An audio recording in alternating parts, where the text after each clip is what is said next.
এই সেই বট গাছ, এটার কটা শিকড় হোসেন? হ্যাঁ, একটা দুইটা তিনটা চারটা, কই চারটায় না? মাশাল্লাহ মাশাল্লাহ, এটা কিভাবে সম্ভব? আমার তো বিশ্বাস হইতেছে না। তারাম আল্লাহর কি সৃষ্টি, মানে বিষয়টা কি হয়েছে, এটা মানে উপর থেকে শিকড়ের মতো। এই যে আমি দেখে দিছি, মানে সবাই সবাই মনে করবে এটা যে যে উপরে মনে গাছ, এটা ঠিক না? এটা শিকড় পড়ে গাছের মতো হয়ে গেছে। এই যে মূলত এটা শিকড়, মূল গাছ হচ্ছে ওইটা, এটা হচ্ছে মূল গাছ। এটা বট গাছ না?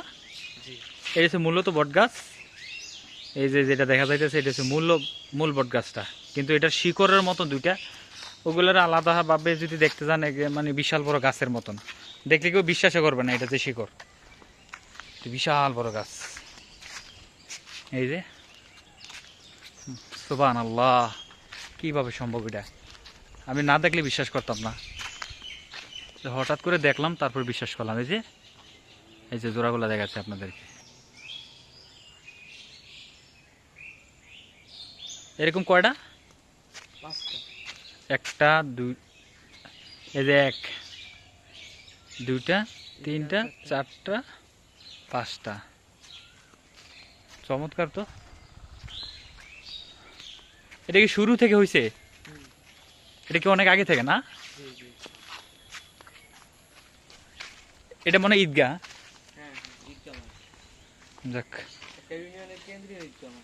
এটা এই ইউনিয়নের কেন্দ্রীয় ঈদগাহ না?